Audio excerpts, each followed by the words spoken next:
एक छोटे से गांव में बलराम नाम का लकड़हारा अपनी दूसरी पत्नी उर्मिला और 2 छोटे बच्चों के साथ रहता था। उसके बेटे का नाम हर्ष और बेटी का नाम अंजू था, जो उसकी पहली पत्नी के बच्चे थे। बलराम दिन भर जंगल में लकड़ी काटता था और फिर शाम को उन्हें बाजार में बेच आता था। लकड़ियों को बेचकर उसे जो थोड़े बहुत पैसे मिलते थे, उन्हीं से उसके घर का गुजारा होता था। दोस्तों, इसी तरह की वीडियो पाने के लिए चैनल को फॉलो करें, जब लकड़हारा सुबह को लकड़ी काटने चला जाता तो उसकी दूसरी पत्नी दोनों छोटे बच्चों को बहुत परेशान करती थी। एक दिन वो सोचती है, अगर किसी तरह ये दोनों बच्चे यहाँ से चले जाएं तो बड़ा अच्छा होगा। उर्मिला ये सोच ही रही थी कि एकदम लकड़हारा आ जाता है। को देखकर डर गई। देख लो, उर्मिला लकड़हारे से कहती है, पता नहीं तुम्हारे काम को क्या हो गया है। तुम लकड़ी बेचकर जितने पैसे लाते हो, उनमें घर का गुजारा करना भी बहुत मुश्किल है। और अब तो घर में इतना आटा भी नहीं है कि 2 आदमी सही से पेट भर कर खा सके। उर्मिला, तुम चिंता मत करो। खुदा ने चाहा तो ये मुश्किल भरे दिन जल्द ही खत्म हो जाएंगे। खुदा करे ऐसा ही हो। मुझे आपसे एक बात करनी है। मैं बहुत दिनों से ये बात सोच रही थी, लेकिन कभी कह नहीं पाई। अरे ऐसी क्या बात है जो तुम इतना सोच रही हो? बताओ ना, क्या बात है? मैं चाहती हूँ आप हर्ष और अंजू को कहीं छोड़ आओ। अगर तुम इन दोनों बच्चों को कहीं छोड़ आओगे तो इन्हें कोई अपने साथ ले जाएगा और ये अपना जीवन खुशी से जिएंगे, वरना हमारे साथ रहकर तो ये भूखे ही मरेंगे। तुम इन्हें किसी जंगल में छोड़ आओ। तुम ये क्या कह रही हो उर्मिला? मैं अपने बच्चों को अपने से अलग कैसे कर सकता हूँ? अरे ये बच्चे बहुत छोटे हैं, मासूम है। मैं इन्हें जंगल में कैसे छोड़ सकता हूँ? जंगल के जंगली जानवर इन्हें खा जाएंगे। अगर तुम मेरी बात नहीं मानते तो ठीक है, तुम अपने इन मासूम बच्चों को अपने साथ रखो और अपने साथ इन्हें भी भूखा मारो। वैसे भी हमारे घर में खाने के लिए कुछ नहीं है और ये बच्चे हमारे साथ रहते हुए भी भूखे मर जाएंगे। जंगल में छोड़ने से अच्छा है कि मेरे बच्चे मेरी नजरों के सामने भूखे रहें। मैं खुद भूखा प्यासा रह लूंगा, लेकिन अपने मासूम बच्चों को भूखा नहीं रहने दूंगा। अरे तुम मेरी बात समझते क्यों नहीं हो? अगर तुम इन बच्चों को जंगल में छोड़ आओगे तो हो सकता है इनका भाग्य इनका साथ दे और भटकते हुए कहीं ऐसी जगह पहुंच जाएं जहां इन्हें भूखा न मरना पड़े। यहाँ रहकर इनकी जिंदगी खराब हो रही है। ना तो हम इन्हें अच्छी शिक्षा दे सकते हैं और ना ही पेट भरकर खाना खिला सकते हैं। इसलिए हमारी और इन बच्चों की भलाई इसी में है, ये हम इन्हें किसी जंगल में छोड़ दें। उर्मिला अपने पति को बहुत बहकाती है, लेकिन लकड़हारा बच्चों को खुद से अलग करने के लिए मना करता रहता है। लेकिन उस दुष्ट औरत की बहुत कोशिश के बाद लकड़हारे को अपनी पत्नी की बात माननी पड़ती है। वो अपनी पत्नी से कहता है, तुम इतना कह रही हो तो ठीक है, हम कल दोनों बच्चों को जंगल में छोड़ आएंगे। लेकिन उर्मिला, मेरा दिल गवाही नहीं दे रहा कि बच्चों को मैं जंगल में छोड़ूं। मुझे डर लग रहा है कहीं मेरे बच्चों को कुछ हो ना जाए। क्या तुम ये समझते हो कि ये सिर्फ तुम्हारे ही बच्चे हैं? ये मेरे भी बच्चे हैं। मैंने इन्हें कभी पराया नहीं समझा। मैं इनकी भलाई के लिए ही कह रही हूँ। हम कल शाम इन्हें जंगल में छोड़ आएंगे। जब उर्मिला और लकड़हारा बच्चों को जंगल में छोड़ने की बात कर रहे थे तो दोनों बच्चे उर्मिला और लकड़हारे की बात सुन लेते हैं। जंगल में छोड़ने की बात सुनकर बच्चे बहुत घबरा जाते हैं।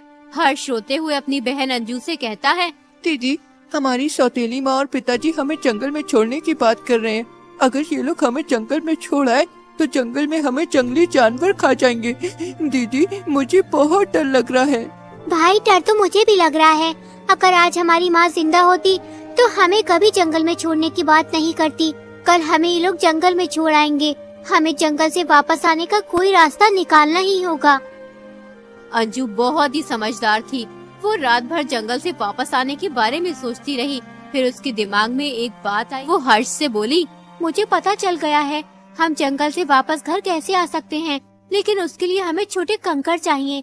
जब पिताजी और माँ हमें जंगल में छोड़ने जाएंगे तो हम रास्ते में छोटे कंकड़ फेंकते हुए चलेंगे, जिससे हमें घर आने के लिए रास्ता मिल जाएगा।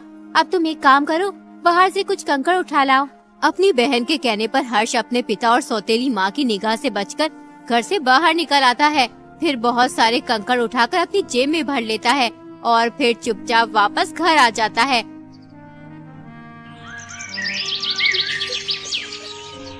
अगले दिन उर्मिला दोनों बच्चों से बोली, बच्चों, आज हम सब तुम्हारे पिताजी के साथ जंगल चलेंगे। वहाँ तुम्हारे पिताजी लकड़ी काटेंगे और हम लकड़ी काटने में उनकी मदद करेंगे, जिससे तुम्हारे पिताजी बहुत सारी लकड़ी काटकर बाजार में बेच आएंगे। फिर हम सब घर पर बहुत स्वादिष्ट भोजन बनाएंगे और उसके बाद हम सब मिलकर पेट भर खाना खाएंगे। कुछ देर के बाद लकड़हारा अपनी पत्नी और दोनों बच्चों को लेकर जंगल की ओर रवाना हो जाता है। रास्ते में चलते चलते अंजू चुपचाप कंकड़ फेंकती हुई चल रही थी।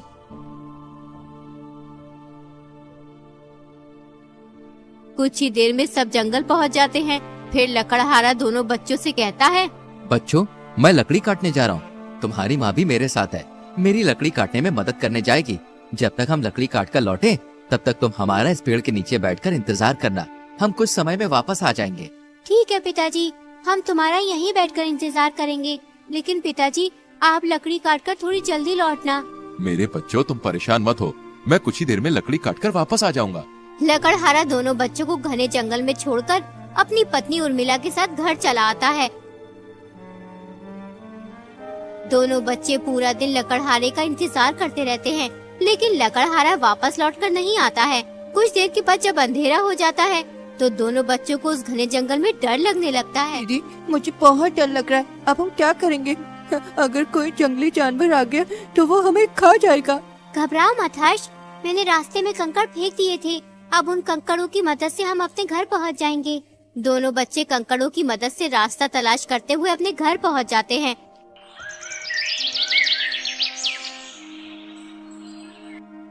जब उनकी सौतेली माँ दोनों बच्चों को देखती है तो उसे बहुत गुस्सा आता है और वो सोचती है, ये बच्चे तो बहुत चालू हैं। इन्हें घर आने का रास्ता कैसे मालूम हुआ?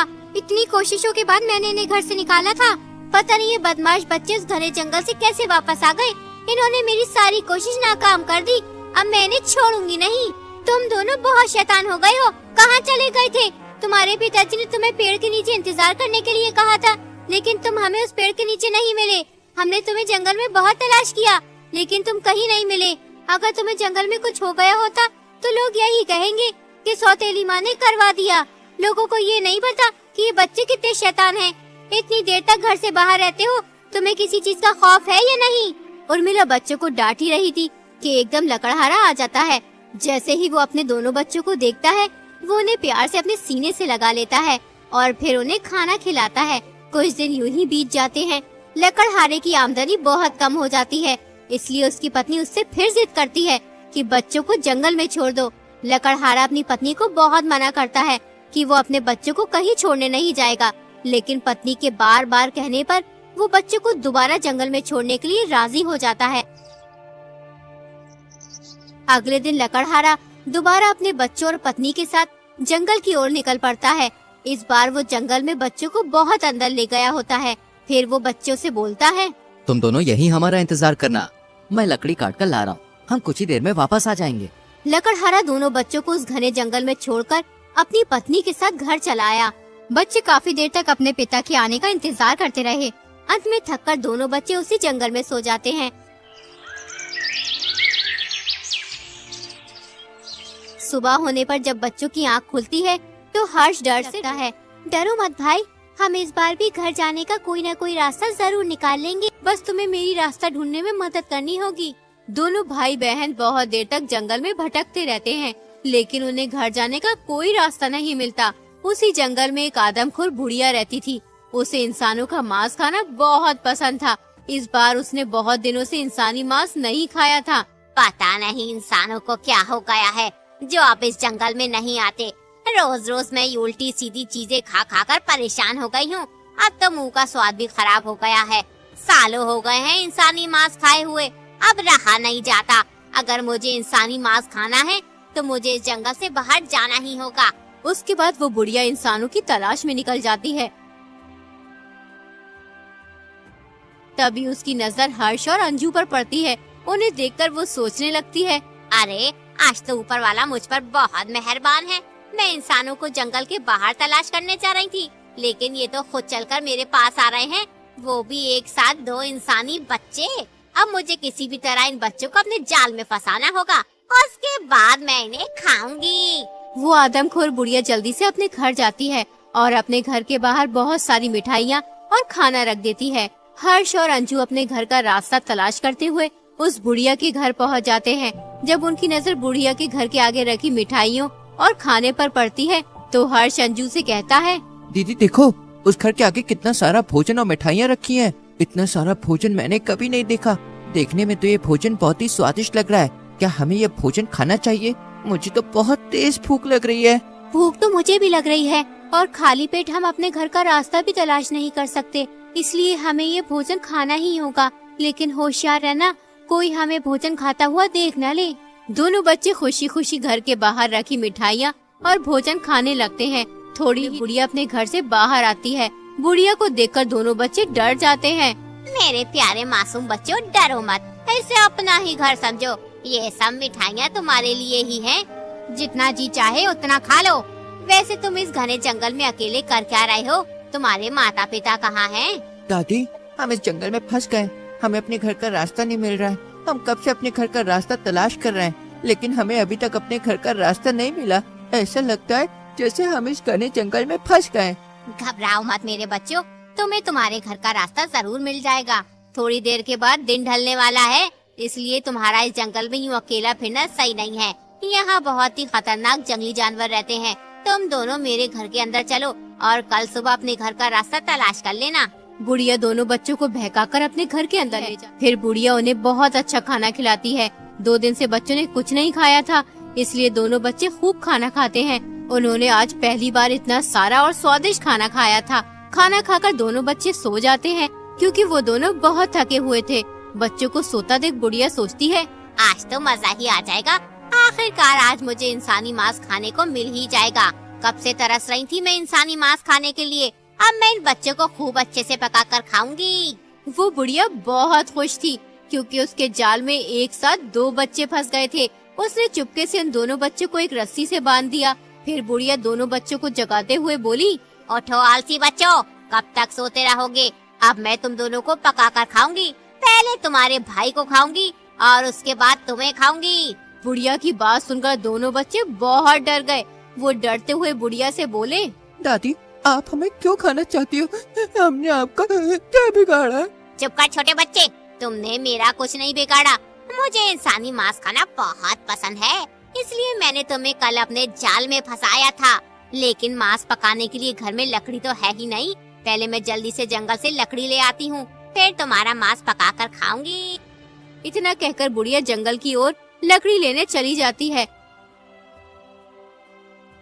वो दोनों बच्चे जोर जोर से चिल्लाने लगते हैं, कोई हमें यहाँ से बाहर निकालो। किसी को हमारी आवाज आ रही है, हमारी मदद करो, वरना ये बुढ़िया हमें मार कर खा जाएगी। कोई हमारी मदद करो। इससे अच्छा तो यही होता कि हम लोग जंगल में ही भटकते फिरते और कोई जंगली जानवर हमें खा जाता। बच्चे जोर जोर से चिल्लाकर रो रहे होते हैं, लेकिन उस घने जंगल में कोई भी उनकी मदद करने नहीं आता। तभी एक बौना आदमी उस जंगल से गुजर रहा होता है। जब उन दोनों बच्चों की आवाज उस बौने आदमी को आती है, कोई हमें यहाँ से बाहर निकालो, किसी को हमारी आवाज आ रही है, हमारी मदद करो, वरना ये बुढ़िया हमें मार कर खा जाएगी। कोई हमारी मदद करो। तो वो तुरंत ही उस बुढ़िया के घर में घुस जाता है। वो जल्दी से दोनों बच्चों को खोल देता है। फिर वो बच्चों से कहता है, तुम लोगों को यहाँ किसने बांध कर रखा हुआ है? मुझे तुम्हारी आवाज सुनाई थी, इसलिए मैं तुरंत तुम्हारी मदद करने चला आया। हमें यहाँ एक आदमखोर बुढ़िया ने बांध कर रखा है। वो बच्चों को बहका कर अपने घर ले आती है और फिर उनका मांस खाती है। हम दोनों भी उसके बहकावे में आ गए थे। वो हमें भी खाना चाहती है। लेकिन वो आदमखोर बुढ़िया है कहाँ? कहीं दिखाई नहीं दे रही। वो जंगल में लकड़ी लेने गई है, जिससे हमारा मांस पकाकर खा सके।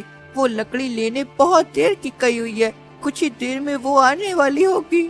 इसका मतलब इस बुढ़िया ने बहुत से मासूम बच्चों की जान ली है। इसे सबक सिखाना पड़ेगा। तुम एक काम करो, इस बुढ़िया के घर में जो भी कीमती चीज है सब निकाल लो और किसी झोले में भर लो। बौने आदमी के कहने पर दोनों बच्चे बुढ़िया के घर में खूब लूट मचाते हैं। बुढ़िया ने तरह तरह के हीरे मोती, जेवर और बहुत सी कीमती चीजें जमा करके रखी थी। दोनों बच्चों ने सारे जेवर, हीरे मोती झोले में भर लिए। उतने में ही वो बुढ़िया आ जाती है। बुढ़िया को देखकर सभी छुप जाते हैं। जब बुढ़िया को वो दोनों बच्चे नहीं दिखते तो उसके होश उड़ जाते हैं। अरे वो दोनों बच्चे कहाँ गए? मैंने कितनी मेहनत से उन्हें पकड़ा था। वो दोनों मेरी सारी मेहनत पर पानी फेर कर भाग गए। बुढ़िया बच्चों के भागने का दुख मना ही रही होती है कि एकदम बौना आदमी और दोनों बच्चे चुपके से पीछे से आते हैं और आदमखोर बुढ़िया की खूब पिटाई करते हैं। वो तीनों बुढ़िया को इतना मारते हैं कि उसे लहू लुहान कर देते हैं, फिर वहाँ से भाग जाते हैं। हाय, कमबख्तों ने मार डाला। ये बच्चे तो मेरे भी उस्ताद निकले, मार मार कर मेरा बुरा हाल कर वो दिया। बौना आदमी दोनों बहन भाइयों को अपने घर ले आता है।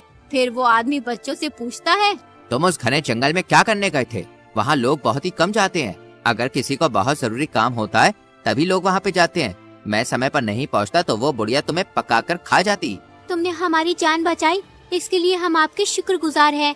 हम आपका ये एहसान जिंदगी भर नहीं भूलेंगे। फिर अंजू जेवर और हीरे मोतियों से भरा झोला उस बौने आदमी को दे देती है। बौना आदमी बहुत ही ईमानदार होता है, इसलिए वो सोने के 3 हिस्से करता है। एक हिस्सा खुद लेता है और बचे हुए 2 हिस्से दोनों बहन भाई को देता है। उसके बाद वो दोनों बच्चों को विदा कर देता है। थोड़ी ही देर में दोनों बच्चे बौने आदमी के घर से बहुत दूर निकल आते हैं। कुछ ही देर में उन्हें अपने घर जाने का रास्ता मिल जाता है। फिर वो जल्दी जल्दी घर की तरफ कदम बढ़ाना शुरू कर देते हैं। थोड़ी ही देर में दोनों बच्चे अपने घर पहुंच जाते हैं। घर पहुंचकर उन्होंने देखा कि उनका पिता एक कोने में बैठकर रो रहा होता है और बहुत दुखी दिखाई देता है। जैसे ही दोनों बच्चे लकड़हारे के पास पहुँच, लकड़हारा दोनों को गले लगा लेता है और बोलता है, मेरे बच्चों, कहाँ थे तुम? मैंने तुम्हें बहुत याद किया। जिस दिन से मैंने तुम्हारी सौतेली माँ के कहने पर तुम दोनों को जंगल में छोड़ा था, उस दिन से आज तक मुझे एक पल के लिए भी चैन नहीं मिला। मैं हमेशा खुदा से रोकर यही दुआ करता था कि मेरे दोनों बच्चे वापस लौट आए। खुदा ने मेरी दुआ सुन ली। अब मैं कभी तुम्हें अपने से अलग नहीं होने दूंगा और न ही तुम्हें किसी तरह की तकलीफ होने दूंगा। पिताजी, हमने आपको बहुत याद किया। हमें जंगल में एक आदमखोर बुढ़िया ने पकड़ लिया था, लेकिन हमें एक बौने आदमी ने उस आदमखोर बुढ़िया से बचा लिया। हमने उसकी बहुत पिटाई की और उसके सारे जेवर हीरे मोती ले आए। दोनों बच्चे अपने पिता से मिलकर बहुत खुश थे। फिर उन्होंने सोने से भरा झोला अपने पिता को दे दिया। लकड़हारे को अपनी आंखों पर विश्वास नहीं हो रहा था। इतना सारा धन तो उसने अपनी जिंदगी में कभी नहीं देखा था। फिर लकड़हारा अपनी पत्नी को बुलाता है और बच्चों की सारी बात बताता है। बच्चों की बात सुनकर उनकी सौतेली माँ को अपनी गलती का एहसास हो जाता है। वो दोनों बच्चों से माफी मांगने लगती है। बच्चों, मुझे माफ कर दो। मेरी वजह से तुम्हें इतनी मुसीबतों का सामना करना पड़ा। मैंने ही तुम्हारे पिताजी से कहा था कि वो तुम्हें जंगल में छोड़ आए। इसमें तुम्हारे पिताजी की कोई गलती नहीं है। मैं अपनी गलती पर बहुत शर्मिंदा हूँ। हो सके तो मुझे माफ कर दो। दोनों बच्चे अपनी सौतेली माँ को माफ कर देते हैं। इतना सारा धन पाकर लकड़हारा बहुत खुश होता है। इस तरह उन लोगों की गरीबी दूर हो जाती है और उसके बाद लकड़हारा अपने दोनों बच्चों और पत्नी के साथ खुशी खुशी रहने लगता है।